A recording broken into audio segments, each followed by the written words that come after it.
जय माता। चरणं शरणं रमाम्बिके, चरणं शरणं त्रयम्बके. He personifies the permanent value of truth, dharma, justice, devotion to law, and pure love.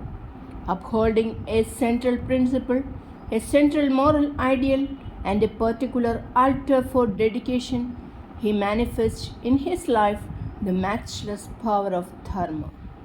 The nature of the Upadhi, the mode of life, the field of activity, the manner of ministry, the method of teaching, the character of divine Leelas, and the measure of the manifested power with which the divine functions in the world are all in accordance with the cosmic need. Atman is non dual. The undivided Brahman is the one self in all. When the Supreme Being manifests himself in an Ubadhi, in undimmed splendor of divinity, perfection, ideal humanity, and moral beauty, that unique phenomenon is called the Avatara. This manifestation is not a frequent occurrence. Only when adharma becomes rampant, threatening the social order, divine appears. The body of the jiva is born of karma, but the ubadhi of the divine incarnation is all pure sattva. The jiva is bound by karma, the avatar has no prarabdha, but moved by compassion towards the suffering jivas, he willingly takes suffering. His presence on earth opens a new epoch in the history of mankind. He releases tremendous energies of moral and spiritual power for the good of all creation. In the world of mortals, God becomes a man for a cause divine, mysterious, and universal for the great regenerative mission.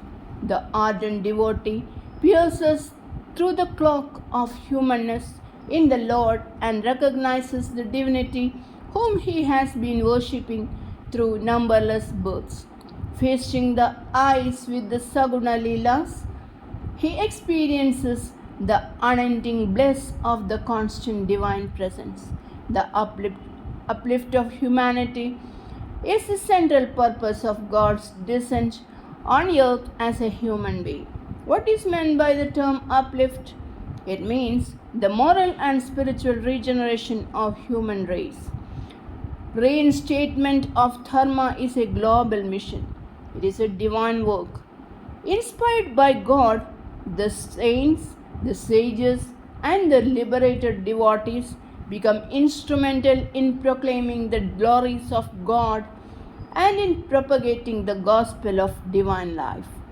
But to undertake the great work of establishing righteousness, God Himself takes embodiment. The concept of divine appearing as the avatars does not mean that God is a being who comes and goes, who appears and disappears. He is the absolute. He is the all governing power and the all filling presence. The supreme power is beyond the comprehension of the intellect. But when this power incarnates itself in an Upadhi, man is able to visualize with naked eyes the splendor of God and to experience the bliss of divine proximity. When God becomes revealed as the avatars, the gates of divine mercy are open to all. Spiritual power becomes increasingly manifest. Yoga becomes easy of practice, and the souls who surrender to Him get a precious opportunity to realize the sum and bonum of life. The formless reality has assumed forms, names, personality, and attributes from time to time in crucial periods of human history for the great purpose of establishing righteousness. Thus, the Saguna Sakara Brahman became the object of worship, adoration, and devotion. The Ramayana can be explained allegorically, but the descent of God as Rama is a historical fact. The Supreme has trodden this earth as various avataric personalities for global mission. The nature of the avatar, the mode of his life, the field of his activity, the manner of his ministry, the method of his teaching, the way of his divine leelas, and the measure of his manifested power, all these are in accordance with the need of the age. When God as the avatar is on earth, Yoga Shakti is easily accessible through simple devotion and trust in the Savior, the God of Yoga, the ultimate truth of Vedanta, that Supreme Being, the blessed gopis of Vraja beheld with their own eye as Sri Krishna. They were immersed in the bliss of darshan, in the bliss of Lord's instruction, and the bliss of Sanithya.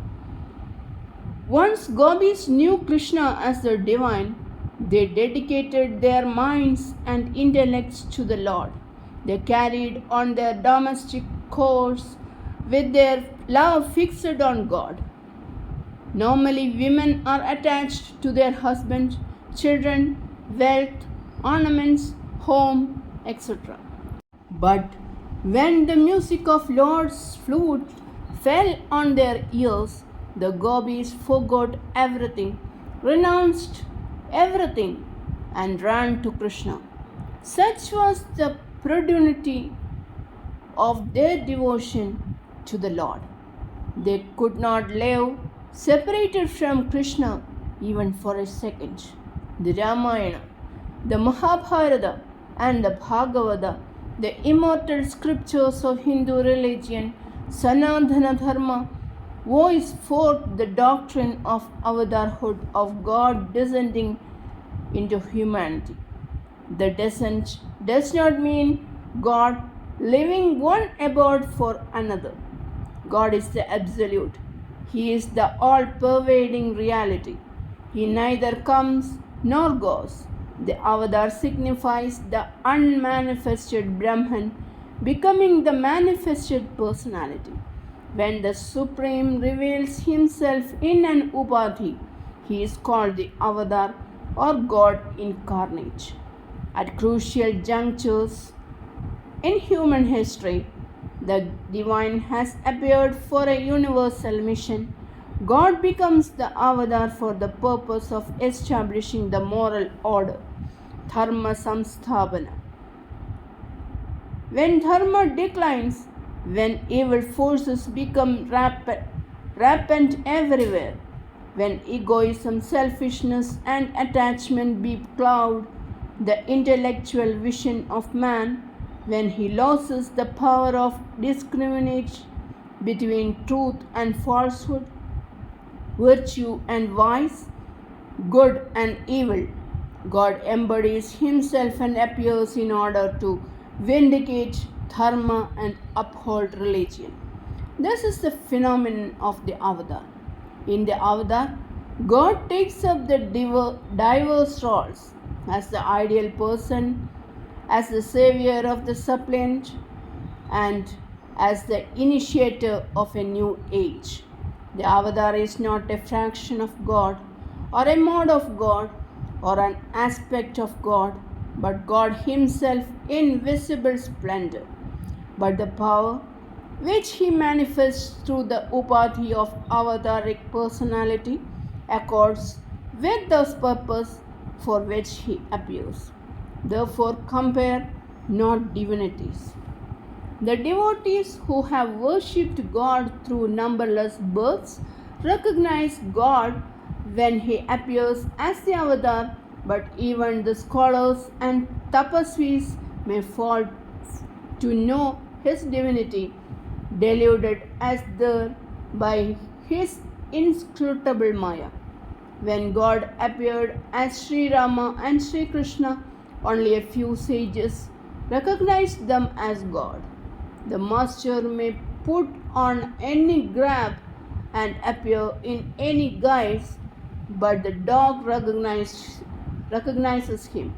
So too, the divine may appear in any form, in any power, but the devotee immediately recognizes the Lord. Such is the internal relationship between God and his devotees. Even when God appeared in subhuman species like fish, tortoise, and boar, the genuine devotees and great sages recognized him. But those who had no faith doubted him even when he revealed his splendorous form. Krishna revealed his superhuman splendor to Duryodhana, but Duryodhana said, Krishna played your hypnotism on Pandavas. You cannot deceive me by this magic of yours. Neither learning nor logic can prove the avatarhood. The truth of the avatarhood is a mystery.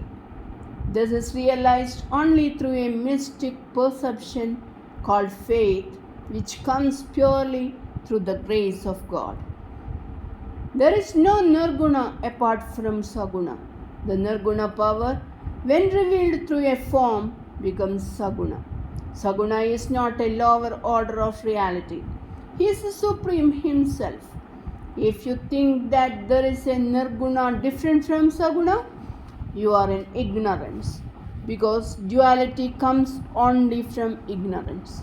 When the Absolute becomes the author of creation, preservation, and dissolution, he is known as the personal God, Ishwar. When he incarnates on earth in a particular Upadhi, he is called the Avatar. The Absolute, the Ishvara, and the Avatar signify one and the self same reality. His perfection remains the same even though his functions vary. Though God becomes man for the sake of divine Leela, the real devotee does not superimpose on the avatar the idea and limitation of a human being. For him, the manifested being is always the supreme being. Such a devotee experiences in the presence of the divine the bliss of salvation, the exalted yogic state, and the innocence of a carefree child. The moment one associates the avatar with human frailty, he ceases to be the devotee. He finds himself in darkness. He loses the author in life. Truth shines before you in all splendor when the avatar is on earth. But if you regard him only as an imperfect mortal, how can you open yourselves to his grace? When God projects himself as the avatar, he may accept the human power for the sake of revealing the perfection of humanism and the beauty of dharma. Even with this apparent limitation, the avatar is not at any time tainted by Prakriti. He has no veil over the Atmic consciousness, has no vikshepa of ego and self-conceit. Perfection shines through him even from his very birth. All these actions are expression of dharma. While accepting this limitation in his projected personality, he shines triumphant in freedom and perfection. For the purpose of manifestation, God accepts the Ubadhi of pure Sattva. But he is the Lord of Maya.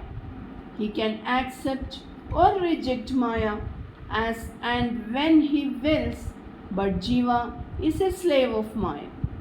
He has no control over Maya. Maya controls him. The Jiva gets the body under the compulsion of his own karma. God accepts the body for the sake of uplifting humanity. He is above karma. He has no prarabdha. He takes suffering for the sake of redeeming the jivas who take refuge in him. He forsakes none. He is the Jagat Guru. God and his Maya are actually not two. In fact, there is nothing but God. Maya is his inexplicable power. Through this power, he appears as the Word and the Jivas. When he projects the word of Jivas, he is their overlord, the witness, the ruler, the dispenser of the fruit of actions, the teacher and the parent. When creation resorts back into himself, he is the Nirguna Brahman, the non-relational absolute. Charanam Sharanam Ramambige, Charanam Sharanam Trayambage. Jai Mata.